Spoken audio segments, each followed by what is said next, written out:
ഈടേറിയതും മാറ്റമില്ലാത്തതും തേജസ്സേറിയതും ശക്തിയേറിയതുമായ ദൈവത്തിന് വചനം നിങ്ങളുമായി പങ്കുവെക്കുവാൻ ഈ ആയുസ്സിൽ ദൈവം തന്ന ഈ വിലയേറിയ അവസരത്തിനായി ഞാൻ ദൈവത്തിന് സ്തോത്രം.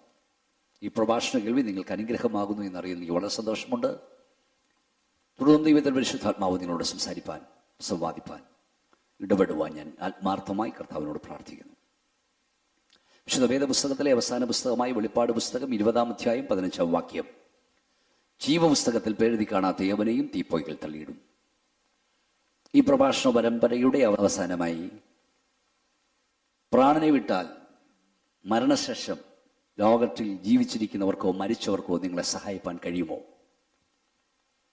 ഈ വിഷയം ചിന്തിപ്പാൻ കർത്താവിൽ ആഗ്രഹിക്കുകയാണ്. നാം വിചിന്തനം ചെയ്തുകൊണ്ടിരിക്കുന്ന വിശുദ്ധ വേദപുസ്തകത്തിൽ നമ്മുടെ കർത്താവ് പറഞ്ഞ സംഭവത്തിൽ, ധനവാൻ ലാസറുൻ എന്നിവരുടെ സംഭവത്തിൽ യാതനാശ്രത്തി എന്ന ധനവാൻ മുകളോട്ട് നോക്കി അബ്രഹാമിനെയും അവൻ്റെ മടിയിൽ ലാസറിനെയും കണ്ടു. എന്നിട്ട് ശേഷം നിലവിളിക്കുന്നു, അബ്രഹാം പിതാവേ, ഈ ലാസറിൻ്റെ വിരലിൻ്റെ അഗ്രം ഒരു വെള്ളത്തിൽ മുക്കി എൻ്റെ അടുക്കിലേക്ക് അയക്കണമേ എന്ന് റിക്വസ്റ്റ് ചെയ്യുന്നു. അബ്രഹാം പിതാവേ എന്നവൻ വിളിക്കുന്നു. അബ്രഹാം തിരിച്ചു മോനെ എന്നും വിളിക്കുന്നുണ്ട്. ചില ആളുകൾ വിചാരിക്കുന്ന അതുകൊണ്ട് മരണശേഷം നിലവിളിക്കാം, പ്രാർത്ഥിക്കാമെന്നൊക്കെയാണ്. അബ്രഹാമിനെ അബ്രഹാമേ എന്ന് വിളിച്ചു, അബ്രഹാം തിരിച്ചു മോനെ എന്ന് വിളിച്ചു. പക്ഷെ അതുകൊണ്ട് എന്താ ഫലമുണ്ടായത്? യാതനാസ്ഥലത്തു നിന്ന് ഒരു ചേഞ്ചും ഒരു ട്രാൻസ്ഫറും അവന് കിട്ടിയില്ല. ആ വിളിയുടെ പേരാണ് ചുമ്മാവിളി. പ്രിയ സ്നേഹിതരെ, ശരീരത്തിൽ നിന്ന് ആത്മാവ് വേർപെട്ട ശേഷം നിത്യയാതനാസ്ഥലത്ത് നരകദണ്ഡന സ്ഥലത്തെത്തുന്ന നിങ്ങൾക്ക് അബ്രഹാം പിതാവിനെയോ ഔസോ പിതാവിനെയോ ലോകത്തിലെ ഏത് വിശുദ്ധനെയോ യേശുവിൻ്റെ അമ്മ മറിയോ മറ്റാരെ വിളിച്ചാലും രക്ഷയില്ലെന്ന് വിശുദ്ധ ബൈബിൾ പറയുന്നു. ജീവനോടിരിക്കുമ്പോൾ അവന്റെ നാമം വിളിച്ചപേക്ഷിക്കുന്നേവനും രക്ഷിക്കപ്പെടും. അവരുടെ നാമം യേശുവിൻ്റെ നാമം വിളിച്ചപേക്ഷിക്കുന്നേവനും രക്ഷിക്കപ്പെടും. നാമത്തെ റിക്വസ്റ്റ് ആയിട്ട് അവനെ വിരൽ തുമ്പി വെള്ളവുമായി യാതനാസ്ഥലത്ത് അയക്കണമെന്ന് ധനവാൻ അഭ്യർത്ഥിക്കുന്നു. പറയുന്നു, ഞാൻ ഈ ജ്വാലയിൽ കിടന്ന് വേദന അനുഭവിക്കുന്നു. 24-ാം വാക്യം ഇത് വിളിച്ചു പറഞ്ഞു, അബ്രഹാം മകനെ, ഈ ആയുസ്സിൽ നീ നന്മയും ലാസറവണ്ണം തിന്മയും പ്രാപിച്ചു എന്നോർക്ക. അപ്പോൾ അവനോട് വിശ്രമിക്കുന്നു, ആശ്വസിക്കുന്നു, നീയോ വേദന അനുഭവിക്കുന്നു. അടുത്തതാ ശ്രദ്ധിക്കേണ്ടത്, അത്രയുമല്ല, നിങ്ങൾക്കും ഞങ്ങൾക്കും നടുവേ വലിയൊരു പിളർപ്പുണ്ടായിരിക്കുന്നു. ഇവിടെ നിങ്ങളുടെ അടുക്കൽ കടന്നു വരുവാൻ ഇച്ഛിക്കുന്നവർക്ക് കഴിയില്ല, അവിടെ ഞങ്ങളുടെ അടുക്കൽ കടന്നു വരുവാനും പാടില്ല എന്ന് പറഞ്ഞു. സ്നേഹിതരെ, യേശു കർത്താവാണിത് പറഞ്ഞത്. സകലത്തിന്റെ ഉടമസ്ഥൻ, സർവാധികാരി, നിത്യതയുടെ ഉടമസ്ഥൻ, ആത്മാക്കളുടെ ഉടമസ്ഥൻ, സ്വർഗത്തിന്റെ ഉടമസ്ഥൻ, ചീഫ് സുപ്രീം ജഡ്ജായ തമ്പുരാൻ പറഞ്ഞ വാക്കിനെ മാറ്റി എഴുതാൻ ആർക്ക് കഴിയും? മരണത്താൽ യാതനാസ്ഥലത്ത് എന്നാൽ അവിടെ നിങ്ങൾക്ക് ട്രാൻസ്ഫർ കിട്ടില്ല. പർദീസയിൽ യാതനാസ്ഥലത്തേക്കോ യാതനാസ്ഥലത്ത് നിന്ന് പർദീസിലേക്കോ ട്രാൻസ്ഫറും ഇല്ല, ട്രാൻസ്പോർട്ടും ഇല്ല. മരണത്താൽ ഒരിക്കൽ യാതനാസ്ഥലത്ത് എന്നാൽ ന്യായവിധി വരെ നിങ്ങളവിടെ കിടക്കണം, അതിനുശേഷം നരകത്തിലേക്ക് നിങ്ങൾ മാറണം. അതാണ് അടുത്ത ട്രാൻസ്ഫർ. പർദീസിൽ ചെന്നാൽ യേശു കർത്താവിന്റെ വരവ് വരെ നിങ്ങൾ ഇവിടെ ശ്രമിക്കുന്നു, അതിനുശേഷം നിങ്ങൾ നിത്യസൗഭാഗ്യം സ്വർഗമണ്ഡലത്തേക്ക് മാറ്റപ്പെടുന്നു. അതിനിടയ്ക്ക് ഒരു ട്രാൻസ്ഫർ ഇല്ല. ബസ്പുർഖാന എന്ന ആശയം ചിലർ കൊണ്ടുവരുന്നുണ്ട്. പർഗൻറ്ററി അഥവാ ശുദ്ധീകരണ സ്ഥലം എന്നൊരു ആശയം ചിലർ കൊണ്ടുവരുന്നുണ്ട്. അത് വേദപുസ്തകത്തിൽ തെളിവില്ല, അസന്നിഗ്ധമായി ഇവിടെ പറഞ്ഞിട്ടുണ്ട്. അതിനിടയ്ക്കൊരു ഇടമില്ല സുഹൃത്തെ. പർഗൻറ്ററി അല്ലെങ്കിൽ ശുദ്ധീകരണ സ്ഥലത്ത് ചെല്ലുന്നു, ഇവിടെ ചെയ്യുന്ന ക്രിയ അനുസരിച്ച് സ്റ്റെപ്പ് ബൈ സ്റ്റെപ്പായി മേളോട്ട് ഉയരുന്നുവെന്ന് ചിലർ പഠിപ്പിക്കുന്നുണ്ട്. അത് വേദപുസ്തകത്തിന് ആധാരമില്ല. ശ്രുതി യുക്തി അനുഭവ വെളിച്ചത്തിൽ തെറ്റാണെന്ന് തെളിയിക്കാം. ഒന്ന്, വിശുദ്ധ വേദപുസ്തകം പത്രോസിന്റെ 2-ാം ലേഖനം അതിന്റെ 1-ാം അധ്യായത്തിന്റെ 14-ാം വാക്യം ഞാൻ നിങ്ങളെ വായിച്ചു കേൾപ്പിക്കുന്നു. ധന്യനായ പത്രോസ് ലീഹ, 1-ാമത്തെ പോപ്പെന്ന് ചിലർ വിശ്വസിക്കുന്ന,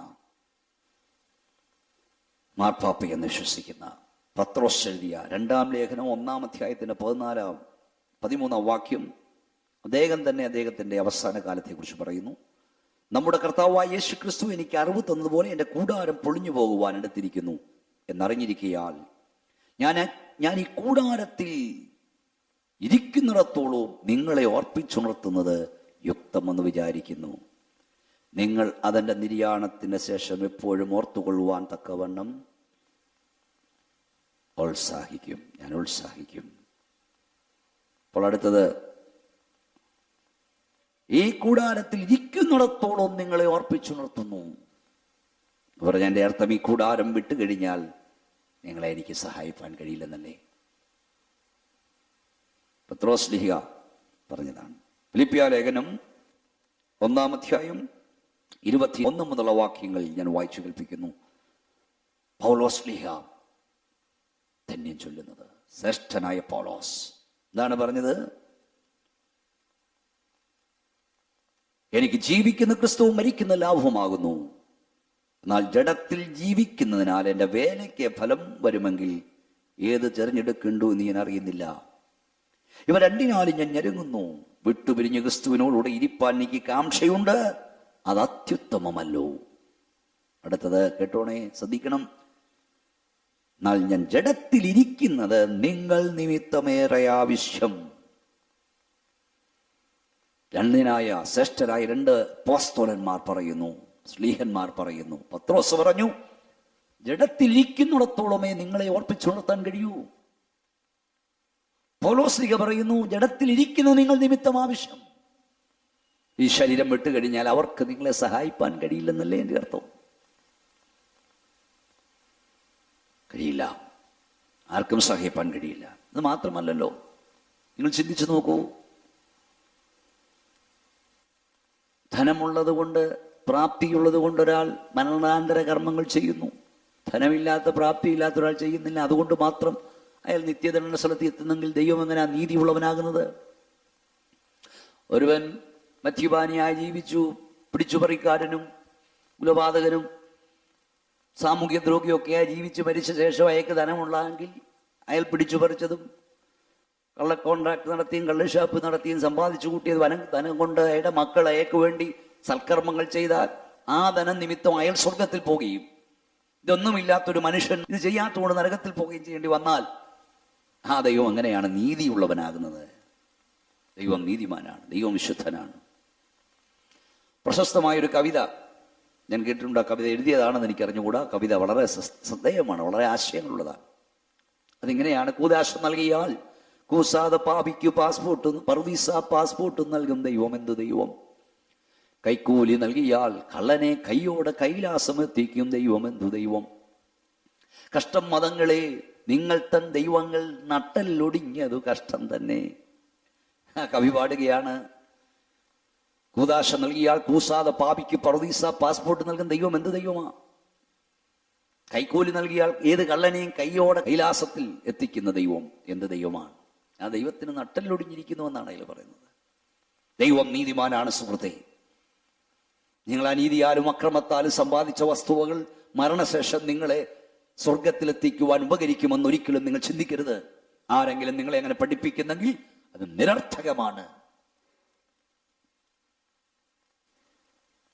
കതിരിന് വളം വെക്കുക എന്നും പിണ്ടിക്ക് വളമിടുക എന്നൊരു ഫ്രേസ് ഉണ്ട് നമ്മുടെ നാട്ടിൽ, ചൊല്ലുണ്ട്.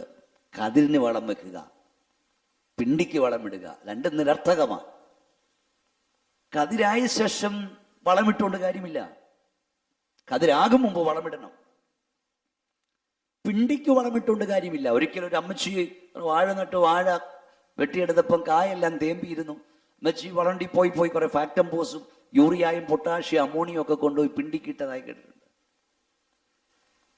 കൊല വെട്ടുന്നതിന് മുമ്പ്, കൊലയ്ക്ക് മുമ്പ്, കായാകും മുമ്പ് വളമിടണം വാഴയ്ക്ക്.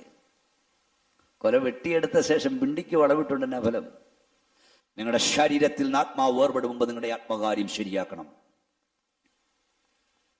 ഒന്നാമത്തെ റിക്വസ്റ്റ്, എൻ്റെ അടിയിലേക്ക് ഈ രാഷ്ട്രനെ വിടുക എന്നാണ് ധനവാൻ പറഞ്ഞത്. 2 കാര്യം പറഞ്ഞു. 1 അസാധ്യം, 2 അനുചിതം. അത് ശരിയല്ല, 2 സാധിക്കത്തുമില്ല. ഉടനെ അവൻ പറഞ്ഞു, നാട്ടിലേക്കൊന്ന് വിടണം. കാരണം എൻ്റെ 5 സഹോദരന്മാരുണ്ട്, അവരെങ്കിലും ഇവിടെ വരരുത്. അവൻ സഹോദര സ്നേഹമുള്ളവനായിരുന്നു.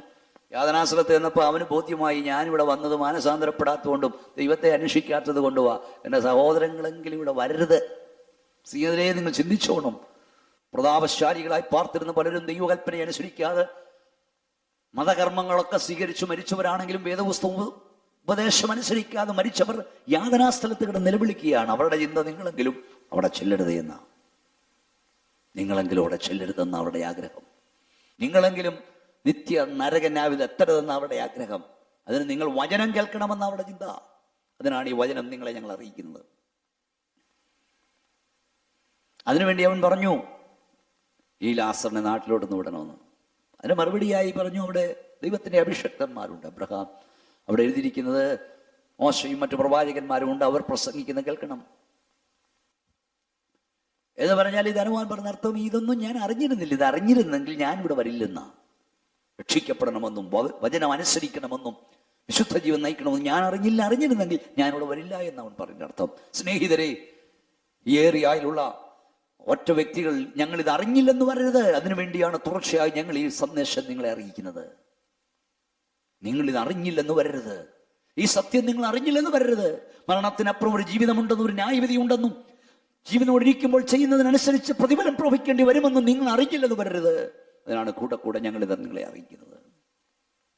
ഞാൻ പലപ്പോഴും പറയാറുണ്ട്, ഈ ധനവാനായ മനുഷ്യനെ പരോളിലൊന്ന് വിട്ടിരുന്നെങ്കിൽ, ജീവനോട് ഒന്ന് ലോകത്തിലേക്ക് അയച്ചിരുന്നെങ്കിൽ അവൻ ഓടി നടന്ന് കൺവെൻഷൻ നടത്തിയേനെ, ക്രൂസൈഡ് നടത്തിയേനെ, കാത്തിരിപ്പ് എന്തെല്ലാം യോഗങ്ങൾ നടത്തിയേനെ, പരസ്യയോഗം നടത്തിയേനെ, കൺവെൻഷൻ നടത്തിയേനെ, വീട് വീടാന്തരം കയറിയിറങ്ങി അവൻ അറിയിച്ചേനെ. അവർക്കത് സാധിക്കാത്തത് കൊണ്ടാണ് ഞങ്ങൾ നിങ്ങളെ അറിയിക്കുന്നത്. ജീവനോടിരിക്കുമ്പോൾ യാഥാർത്ഥ്യം നിങ്ങൾ അറിയാതെ പോകരുത്. അബ്രഹാം അതിനും അസാധ്യമെന്ന് പറഞ്ഞു. ഇവിടെ നിന്ന് ഒരാൾ അവിടെ പോയി സുവിശേഷം അറിഞ്ഞവർ അങ്ങനെ മാനസാന്തരപ്പെട്ട് വരേണ്ടത് നടക്കത്തില്ല. ഉടനെ അവൻ പറഞ്ഞതല്ല, അബ്രഹാം പിതാവേ, മരിച്ചവരിൽ നിന്ന് ഒരുത്തൻ എഴുന്നേറ്റതെന്ന് പറഞ്ഞാൽ അവൻ മാനസാന്തരപ്പെടും. അതും അസംഭവമാണ്. കാരണം ഇതേ വേദപുസ്തകം യോഹന്നാന്റെ സുവിശേഷത്തിൽ യേശു മരിച്ചവരിൽ നിന്ന് ഒരുത്തൻ ഉയർത്തെഴുന്നേൽപ്പിച്ചവന്റെ പേര് ലാസർ എന്നായിരുന്നു. പക്ഷെ നിങ്ങൾ വീട്ടിൽ പോയി നോക്കണം, 11-12 അധ്യായം നോക്കിയാൽ യേശു ക്രിസ്തു മരിച്ചവരിൽ നിന്ന് ഉയർത്തെഴുന്നേൽപ്പിച്ച ലാസർ നിമിത്തം അനേകരും യേശു ക്രിസ്തു വിശ്വസിക്കിയാൽ ലാസറിനെ കൊല്ലണമെന്ന് പലരും ആഗ്രഹിച്ചു. പലപ്പോഴും ഇന്ന് ലോകത്തിൽ ജീവനുള്ള വചനം പ്രസംഗിക്കുന്ന, മാനസാന്തര സന്ദേശം പ്രസംഗിക്കുന്ന ദൈവത്തിന്റെ അഭിഷക്തന്മാർ ഒരു ദോഷവും ചെയ്യുന്നില്ല. ഞങ്ങളുടെ പ്രസംഗത്താൽ അനേകം മദ്യപാനം ഉപേക്ഷിക്കുന്നു, പുകവലി ഉപേക്ഷിക്കുന്നു, മയക്കുമരുന്ന് ഉപേക്ഷിക്കുന്നു, ഭാര്യയെ തല്ലുന്നു ഉപേക്ഷിക്കുന്നു, കുടുംബകലകം നിൽക്കുന്നു, സ്വസ്ഥത ലഭിക്കുന്നു, സമാധാനം ലഭിക്കുന്നു. അനേകർ യേശുവിനെ വേണ്ടി ജീവിക്കുന്നു, അനേകർ നിത്യതയ്ക്ക് വേണ്ടി കരുതുന്നു. ഒരു ദോഷവും ചെയ്യുന്നില്ല. പക്ഷെ ചിലരുടെ ആഗ്രഹം ഇത് പ്രസംഗിക്കുന്നവനെ കൊല്ലണമെന്നാ. പക്ഷേ ദൈവത്തിന്റെ സമയത്തിന് മുമ്പ് നിങ്ങൾക്ക് ദൈവത്തിന്റെ അഭിഷക്തന്മാരെ ഒന്നും ചെയ്യുവാൻ കഴിയില്ല. കാരണം അവരുടെ ജീവൻ ദൈവത്തിന്റെ ശ്രീഭണ്ഡാരത്തിൽ കെട്ടപ്പെട്ടിരിക്കുന്നു. പോകട്ടെ, അതിൽ എൻ്റെ വിഷയം. ഞാൻ പറഞ്ഞ അവൻ പറഞ്ഞതിന്റെ അർത്ഥം, ഒരത്ഭുതം നടന്നാൽ അവർ ധനവാന്റെ സഹോദരന്മാർ മാനസാന്തരപ്പെടുമെന്നും ദൈവത്തെ അന്വേഷിക്കുന്നതാണ്. സുഹൃത്തെ, നിങ്ങളും അങ്ങനെ ചിന്തിക്കുന്നുണ്ടായിരിക്കാം. എന്നാൽ നിങ്ങളോട് എനിക്ക് പറയാനുള്ളത്, നിങ്ങളുടെ മാനസാന്തരത്തിനായി, നിങ്ങളുടെ സ്വർഗപ്രവേശനത്തിനായി, നിങ്ങൾക്ക് സമാധാനം ലഭിക്കാൻ, നിങ്ങൾക്ക് സന്തോഷം ലഭിക്കാൻ, നിങ്ങൾ നിത്യജീവൻ ലഭിക്കാൻ ഇനി ഒരു അത്ഭുതം നടക്കണ്ട. നിങ്ങൾക്ക് നിത്യജീവൻ ലഭിക്കാൻ ഒരു അത്ഭുതം ഇന്നേക്ക് 20 നൂറ്റാണ്ടുകൾക്ക് മുമ്പ് ഭൂമിയുടെ മധ്യപ്രദേശമായ, മധ്യകേന്ദ്രമായ പാലസ്തീനിൽ സംഭവിച്ചു. ആ അത്ഭുതം എന്തെന്നറിയാമോ? 2 കള്ളന്മാരുടെ മധ്യൊരു കള്ളനെ പോലെ, കണ്ടാലാളം തോന്നുമാറും ഇരുവനായി, കൈകാലികൾ കാരും പാണികളാൽ കുത്തി തുളയ്ക്കപ്പെട്ടവനായി, കന്നത്തടികളേറ്റവനായി, കൈപ്പവെള്ളം കുടിച്ചവനായി, കുടിൽ കൊണ്ട് രോമകൂപങ്ങൾ പിടിതെടുക്കപ്പെട്ടവനായി, സൃഷ്ടി തുപ്പിയ തുപ്പലേറ്റുവാങ്ങിയവനായി, മുൾക്കിരീടധാരിയായി, വിലാപ്പുറം കുത്തി തുറക്കപ്പെട്ടവനായി, നാസ്രയനായ യേശുക്രിസ്തു എന്ന ലോകരക്ഷിതാവ് നിങ്ങളെ മരണത്തിൽ നിന്ന് വീണ്ടെടുക്കുവാൻ കാൽവറി ക്രൂശിൽ നിങ്ങൾക്ക് വേണ്ടി പ്രതിമരണം വരിച്ചു. അവന്റെ പാപപരിഹാര ബലിയിൽ വിശ്വസിച്ചാൽ നിങ്ങൾക്ക് മരണഭീതിയിൽ നിന്ന് രക്ഷപ്പെടുവാൻ കഴിയും. നിങ്ങൾക്ക് നിത്യജീവൻ പ്രാപിപ്പാൻ കഴിയും. നിങ്ങൾക്ക് നിത്യ സൗഭാഗ്യം അനുഭവിപ്പാൻ കഴിയും. സുഹൃത്തെ, അവൻ കാൽവറിയിൽ മരിച്ചെന്ന് മാത്രമല്ല, അവൻ കല്ലറയിൽ അടക്കം ചെയ്യപ്പെട്ടു.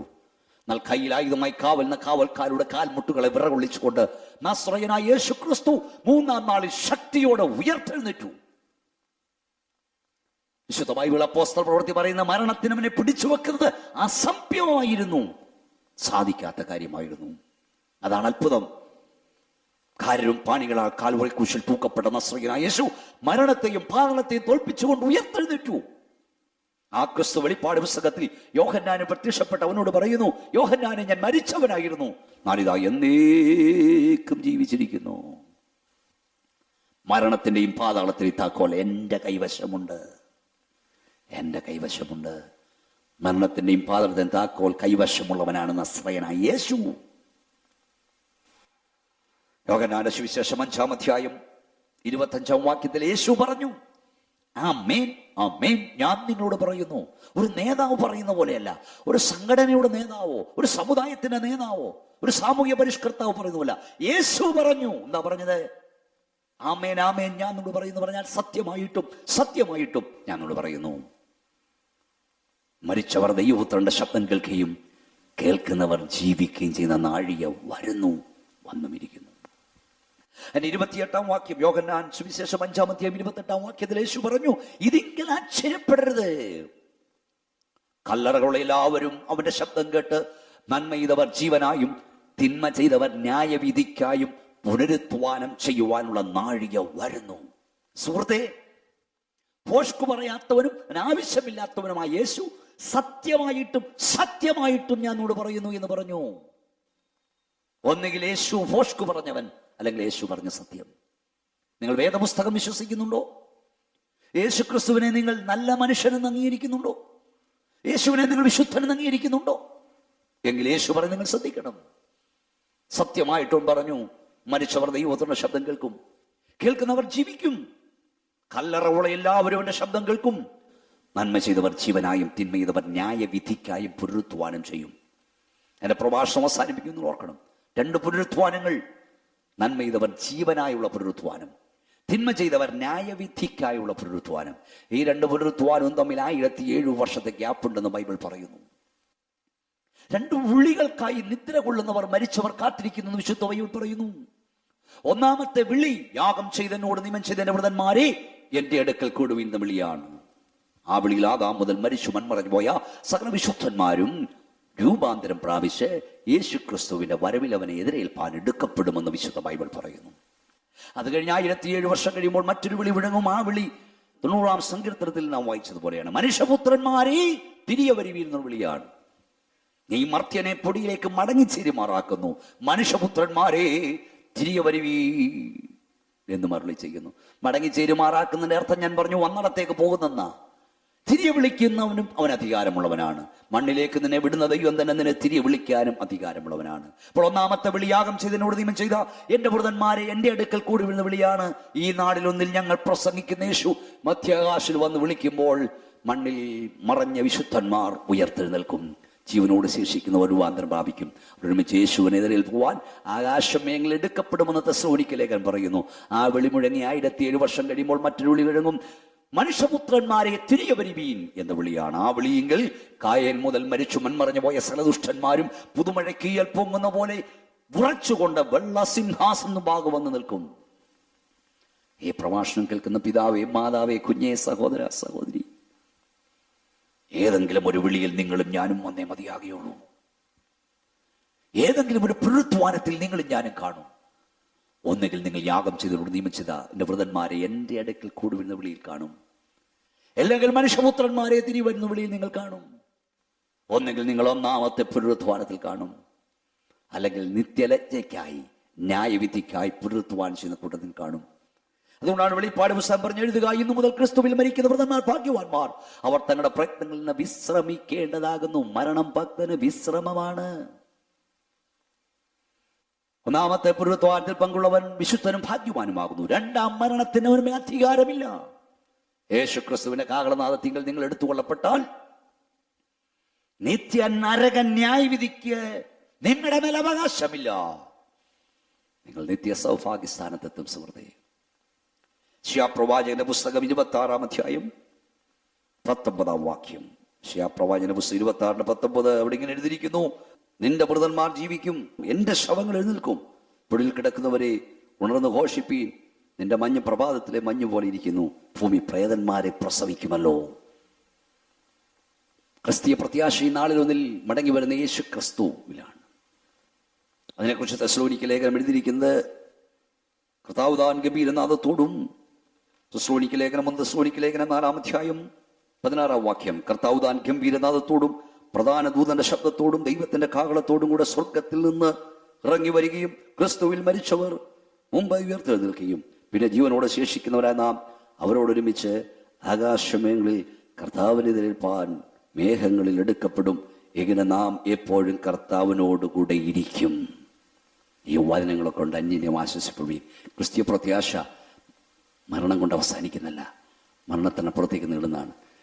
ഇവിടെ മണ്ണിൽ തീരുന്നല്ല ക്രിസ്തീയ പ്രത്യാശ. അതിനപ്പുറമായൊരു ജീവിതമുണ്ട് സ്നേഹിതൻ. നിന്റെ വൃതന്മാരെ നിൽക്കും, ഭൂമി പ്രേതന്മാരെ പ്രസവിക്കും. ഇതൊക്കെ വേദപുസ്തകത്തിന്റെ മാറ്റമില്ലാത്ത പ്രവചന സത്യങ്ങളാണ്. യേശു ക്രിസ്തു നാളിൽ നിന്നും മടങ്ങി വരും, കാഹളം ധ്വനിക്കും, വിശുദ്ധന്മാർ അക്ഷയര ഉയർക്കും. ക്രിസ്തീയ പ്രത്യാശയാണിത്. നാം വായിച്ചതായ വേദഭാഗത്തിൽ മുമ്പേ ഞാൻ പറഞ്ഞല്ലോ, പട്ടി നോക്കി കുഷ്ഠരോഗം പിടിച്ച് ധനവാന്റെ പടിപ്പുരയിൽ കിടന്ന ലാസറിന്റെ വിരലിന്റെ അഗ്രം ഒരു വെള്ളത്തിൽ മുക്കി വിരലിന്റെ അഗ്രം വെള്ളത്തിൽ മുക്കി എൻ്റെ അരിയിലേക്ക് കഴിക്കണമേ എന്ന് ധനവാൻ നിലവിളിക്കുന്ന കാണാം. ഞാൻ പലപ്പോഴും ചിന്തിക്കാറുണ്ട്, എന്തുകൊണ്ട് ധനവാൻ ലാസറിനെ അവൻ്റെ അടുക്കലേക്കാൻ പറഞ്ഞു? പട്ടി നാക്കി കുഷ്ഠരോഗം പിടിച്ചു കിടന്ന നിരിഷ്ടജീവിയായി കിടന്ന ഈ ലാസറിന്റെ വിരലിന്റെ അഗ്രം വെള്ളത്തിൽ മുക്കി. അതുകൊണ്ട് എല്ലാം പറയാൻ കാര്യം എന്താ? പല ന്യായങ്ങളുണ്ട്, അതിൽ പ്രസക്തനായ ഞാൻ പറയാം. ധനവാൻ പണ്ട് കണ്ട ലാസറല്ല ഇപ്പോൾ കാണുന്നത്. ഇപ്പോൾ ധനവാൻ കാണുന്ന ലാസർ തേജസ്സുള്ളവനാണ്, തേജസ്സുള്ളവൻ. അതുകൊണ്ടാണ് പാട്ടുകാരൻ പാടിയത്, പ്രിയ നാട്ടിൽ ചേരുമ്പോൾ താഴ്ചയെല്ലാം മാറും, വിൺശരീരം നാം പ്രാപിക്കും. പ്രിയ നാട്ടിൽ ചേരുമ്പോൾ താഴ്ച മാറും. 5 വിധ താഴ്ചയുള്ളതാണ് നമ്മുടെ ശരീരം. ദ്രവത്വമുള്ളതാണ്, അളിയുന്നതാണ്, ചെയ്യുന്നതാണ്, നാറുന്നതാണ്, താഴ്ചയുള്ളതാണ്. എന്നാൽ ഈ ദ്രവത്വമുള്ളത് അദ്രവത്വമുള്ളതായി മാറും. താഴ്ചയുള്ളത് ഉയർച്ചയുള്ളതായി മാറും. ഈ മർത്യമായത് അമർത്യമായി മാറും. യേശു കർത്താവിനെ പോലെയാകുമെന്നാണ് വിശുദ്ധ ബൈബിൾ. ഇപ്പോൾ നാം ദൈവമക്കളാകുന്നു, ഭാവിയിൽ നാം ഇരിക്കുന്നത് പോലെ നാം ഇരിക്കും, അവനോട് നാം സദൃശന്മാരായി മാറുമെന്ന് വിശുദ്ധ ബൈബിൾ പറയും. സ്നേഹിതരെ, ക്രിസ്തീയ പ്രത്യാശ മനുഷ്യൻ മരണശേഷം ഈച്ചയും പൂച്ചയും എലിയും പുലിയും ജന്മജന്മാന്തരൂടെ കടന്ന് അനവധി മൃഗങ്ങളിലൂടെ കടന്നു പോകുമെന്നല്ല, നാം ദൈവത്തോട് സദൃശന്മാരായിത്തീരും. ഇതാണ് ക്രിസ്തീയ പ്രത്യാശ. യേശുക്രിസ്തുവിന്റെ കാഹളനാദത്തിങ്കിൽ എടുക്കപ്പെടുന്നത് ക്രിസ്തുവിൽ ഉള്ളവരാണ്. ക്രിസ്തുവിൽ ഉള്ളവർ. വേദപുസ്തകം ക്രിസ്തുവിൽ മരിക്കുക എന്ന് പറഞ്ഞു. ക്രിസ്തുവിൽ നിന്ന് ജനിക്കുക, ക്രിസ്തുവിനോട് ചേരുക, ക്രിസ്തുവിൽ ജീവിക്കുക, ക്രിസ്തുവിൽ മറയപ്പെടുക, ക്രിസ്തുവിൽ മരിക്കുക. അങ്ങനെയുള്ളവർ ക്രിസ്തുവിൽ നിൽക്കും. വെളിപ്പാട് പുസ്തകമാണ് പറഞ്ഞത്, ക്രിസ്തുവിൽ മരിക്കുന്നവർ ഭാഗ്യവാന്മാർ. സ്നേഹിതരെ, ക്രിസ്തുവിൽ മരിക്കണമെങ്കിൽ നിങ്ങൾ ക്രിസ്തുവിൽ ജീവിച്ചിരിക്കണം. വേദപുസ്തക ഉപദേശപ്രകാരം ജീവിക്കാത്തവർ വേദപുസ്തക കൂമ്പാരത്തിൻ്റെ കിടന്ന് മരിച്ചാലും, കല്ലറയിൽ മുഴുവൻ വേദവാക്യങ്ങൾ എഴുതി വെച്ചാലും, ഞാൻ മരിച്ച സ്വർഗത്തിലോട്ട് പോകുന്നു എന്ന് പറഞ്ഞാലും നരകത്തിലേ പോയുള്ളൂ. എത്ര പേർ നിങ്ങൾക്ക് വേണ്ടി എത്രയെല്ലാം കർമ്മങ്ങൾ ഈ ഭൂമിയിൽ ചെയ്താലും യേശുക്രിസ്തുവിന്റെ പാപന ചോരയാൽ നിങ്ങൾ ശുദ്ധീകരണം പ്രാപിച്ചിട്ടില്ലെങ്കിൽ നിത്യ നരകം നിങ്ങളുടെ അവകാശമാണ്. വചനപ്രകാരം നിങ്ങൾ ദൈവത്തെ സേവിക്കുന്നവരെങ്കിൽ ഈ പറഞ്ഞതൊന്നും നിങ്ങൾക്ക് ലഭിച്ചില്ലെങ്കിലും നിങ്ങൾക്ക് വേണ്ടി സ്വർഗം ഒരുക്കപ്പെടുന്ന സുഹൃത്തെ, നിത്യതയുടെ കവാടം മണിയറയ്ക്ക് തുല്യമാണെന്ന് ബൈബിൾ പറയുന്നു. ഞാൻ പലപ്പോഴും ചിന്തിക്കാറുണ്ട്, ഒരു 2 വർഷമോ 3 വർഷമോ 4 വർഷമോ കാണാതിരിക്കുന്ന വിദേശ രാജ്യങ്ങളിൽ ജോലി ചെയ്യുന്ന നമ്മുടെ പ്രിയപ്പെട്ടവരെ മുഖാമുഖം കാണുമ്പോൾ അത്ര വലിയ സന്തോഷമാണല്ലേ. ഇപ്പോൾ നമുക്ക് ഇൻ്റർനെറ്റ്, ഇമെയിൽ, ഫോട്ടോ, വീഡിയോ ഒക്കെയുണ്ട്, മിക്കവാറും ഫോണുണ്ട്. പക്ഷെ ഒരു കാലത്ത് കത്തുകൾ മാത്രമേ ഉള്ളായിരുന്നു, നേരിൽ കാണാൻ വളരെ ബുദ്ധിമുട്ടായിരുന്നു. ആ കാലഘട്ടത്തിൽ ദീർഘനാളുകൾ കാണാതിരുന്നവർ ഗൾഫിലൊക്കെ പോകുന്നവർ 4-5 വർഷം കൂടുമ്പോഴാണ് വരുന്നത്. അമേരിക്കക്കാരൊക്കെ അതുപോലായിരുന്നു. ഇന്നങ്ങനെയല്ല, വർഷം തോറും വരുന്നത്. എന്നാൽ പോലും അല്പകാലഘട്ടം കാണാതിരുന്ന നമ്മുടെ പ്രിയപ്പെട്ടവരെ തമ്മിൽ കാണുമ്പോൾ എത്രയോ വലിയ സന്തോഷമാണല്ലേ. അങ്ങനെയാണ് സ്നേഹിതരെ, നിങ്ങൾ ചിന്തിക്കൂ, 15 വർഷം മുമ്പ്, 20 വർഷം മുമ്പ്, 30 വർഷം മുമ്പ്, 10 വർഷം മുമ്പ്, 50 വർഷം മുമ്പ് നിന്നിൽ വേർപെട്ടോ നിന്റെ അപ്പനെ, നിന്റെ അമ്മയെ, നിന്റെ ഭാര്യയെ, നിന്റെ കുഞ്ഞിനെ വീണ്ടും കാണുന്ന ആ ശോഭന തീരത്ത് വീണ്ടും കാണുമ്പോൾ എത്ര വലിയ സന്തോഷമായിരിക്കും, എത്ര വലിയ പ്രത്യാശയായിരിക്കും, എത്ര വലിയ സന്തോഷം, എത്ര വലിയ ആനന്ദമായിരിക്കും. ക്രിസ്തീയ പ്രത്യാശ അതാണ്. മറുകരയിൽ നാം കണ്ടിടും മറുവിലയായി തന്നവനെ. നമ്മുടെ പ്രിയരെയും ആ ദിനത്തിൽ നമ്മൾ കാണും. സ്നേഹിതരെ, നിങ്ങൾക്ക് ആ പ്രത്യാശയുണ്ടോ? ആ പ്രത്യാശയില്ലെങ്കിൽ നിങ്ങൾ ആ പ്രത്യാശയിലാകണം. ഒരപ്പൻ്റെ 2 മക്കൾ, അപ്പൻ, അമ്മ, മകൻ, വേദപുസ്തക ഉപദേശപ്രകാരം ജീവിക്കുന്നവരായിരുന്നു. എന്നാൽ മറ്റേ മകൻ ദൈവമില്ലാതെ ജീവിച്ചു. അവസാനം അപ്പൻ മരണവക്രത്തിലായി. മരിക്കാൻ തുടങ്ങുമ്പോൾ ഒരു മോനോട് ഗുഡ് നൈറ്റ് എന്ന് പറഞ്ഞു, ഭാര്യയോട് ഗുഡ് നൈറ്റ് എന്ന് പറഞ്ഞു, മറ്റേ മോനോട് ഗുഡ് ബൈ എന്ന് പറഞ്ഞു. അവൻ ചിന്തിക്കാൻ തുടങ്ങി, എന്താണ് എൻ്റെ അർത്ഥം? ഗുഡ് നൈറ്റ് എന്ന് പറഞ്ഞാൽ ഒരു രാത്രി കാലത്തേക്ക് മാത്രം നമ്മൾ വേർപെടുന്നു, അടുത്ത പ്രഭാതത്തിൽ നമ്മൾ കണ്ടുമുട്ടും. ഗുഡ് ബൈ എന്ന് പറഞ്ഞാൽ എന്നേക്കും നമ്മൾ വേർപെടുന്നു, നമ്മളിനി കണ്ടുമുട്ടില്ല. ദൈവത്തിൻ്റെ വചനപ്രകാരമല്ല നിങ്ങൾ ജീവിക്കുന്നെങ്കിൽ നിങ്ങൾ എന്നേക്കുമായി നിങ്ങളുടെ പ്രിയപ്പെട്ടവരോട് ഗുഡ് ബൈ പറയുകയാണ്. എൻ്റെ പ്രഭാഷണം കേൾക്കുന്ന സ്നേഹിതരെ, നിങ്ങൾ ലോകത്തോട്, സ്നേഹിതരോട് ഗുഡ് നൈറ്റ് ആണോ പറയുന്നത്? നിങ്ങളുടെ മരണത്തോടുള്ള ഗുഡ് നൈറ്റ് ആണോ? ചിന്തിപ്പാനുള്ള അവസരം ഇതാണ്. ഈ പ്രഭാഷണം നിങ്ങൾക്ക് അനുഗ്രഹമാകട്ടെ. ഇന്നുവരെയും നിങ്ങൾ പാപവഴികളെ ഉപേക്ഷിച്ചില്ലെങ്കിൽ, യേശു കർത്താവിനായി ജീവിപ്പാൻ തുടങ്ങിയിട്ടില്ലെങ്കിൽ, വിശുദ്ധ വേദപുസ്തക പ്രകാരം ജീവിപ്പാൻ കഴിയുന്നില്ലെങ്കിൽ, ഈ പ്രഭാഷണ കേൾവിയും നിമിത്തം നിങ്ങൾക്ക് അതിനിടയാകട്ടെ. ന്യായവിധി എന്നത് മറ്റൊരു സബ്ജക്റ്റാണ്. മറ്റൊരു അവസരം നിങ്ങളുമായി ഇത് പങ്കുവെക്കുവാൻ എനിക്ക് ആഗ്രഹമുണ്ട്. ഈ പ്രഭാഷണം താൽക്കാലികമായി ഞാൻ നിർത്തുന്നു. ഈ പ്രഭാഷണങ്ങളിൽ നിങ്ങൾ ചിലരെങ്കിലും നിത്യതയ്ക്ക് നിത്യസ്വർഗത്തിന് അവകാശമായെങ്കിൽ ഞാൻ സന്തോഷവാനാണ്. ദൈവം നിങ്ങളെ അനുഗ്രഹിക്കട്ടെ. ഞാനിപ്പോൾ നിങ്ങൾക്കായി പ്രാർത്ഥിക്കുന്നു. ഞങ്ങളുടെ ദൈവമേ, സ്വർഗ്ഗപിതാവേ, ഈ പ്രഭാഷണം കേട്ട ആരും നിത്യ നരകത്തിന് ഓഹരിക്കാരാകരുത്, നിത്യ സൗഭാഗ്യത്തിന് നിത്യസന്തോഷത്തിന് ഓഹരിക്കാരാകണമേ. ദൈവാത്മാവരോട് ഇടപെടണമേ, സംസാരിക്കണമേ. നമ്മുടെ ലോകത്തെക്കാൾ വലിയുള്ള നിന്റെ കുഞ്ഞുമക്കളുടെ ആത്മാക്കൾ നിത്യ നരകത്തിൽ തന്നെ സ്ഥലത്തെത്തുവാനല്ല, നിത്യ സൗഭാഗ്യ സ്ഥലത്തെത്തുവാൻ്റെയാണ്. ദൈവാത്മാവ് ഇടപെട്ടാട്ട്, സംസാരിച്ചാണ്, മാറ്റം വരുത്തിയാട്ട്, വചനപ്രകാരം ജീവിപ്പാൻ ഒരുക്കുകയാണ്. കർത്താവേ, ഞങ്ങളുടെ രോഗികൾക്ക് വേണ്ടി ഞങ്ങൾ പ്രാർത്ഥിക്കുന്നു. കഷ്ടപ്പെടുന്നവർക്ക് വേണ്ടി ഞങ്ങൾ പ്രാർത്ഥിക്കുന്നു. വിദ്യാഭ്യാസത്തിന് വകയില്ലാത്തവർ ഞങ്ങൾ പ്രാർത്ഥിക്കുന്നു. ഉപരിപഠനം ആഗ്രഹിക്കുന്നവർ ഞങ്ങൾ പ്രാർത്ഥിക്കുന്നു. ജോലി ആഗ്രഹിക്കുന്നവർ പ്രാർത്ഥിക്കുന്നു. കർത്താവിന്റെ നാമത്തിൽ അവർക്ക് വേണ്ടി അത്ഭുത വഴികൾ തുറക്കപ്പെടട്ടെ. നീ അവരെ ആദരിക്കുന്നവർക്ക് സ്തോത്രം, അവിടുത്തെ കരവരെ സ്പർശിക്കുന്നവർക്ക് സ്തോത്രം. പ്രാർത്ഥന കണ്ടാൽ നമിക്കുന്നു യേശുവിന്റെ നാമത്തിൽ തന്നെ. ആമേൻ. ദൈവമായ നിങ്ങളെല്ലാവരെയും അനുഗ്രഹിക്കട്ടെ.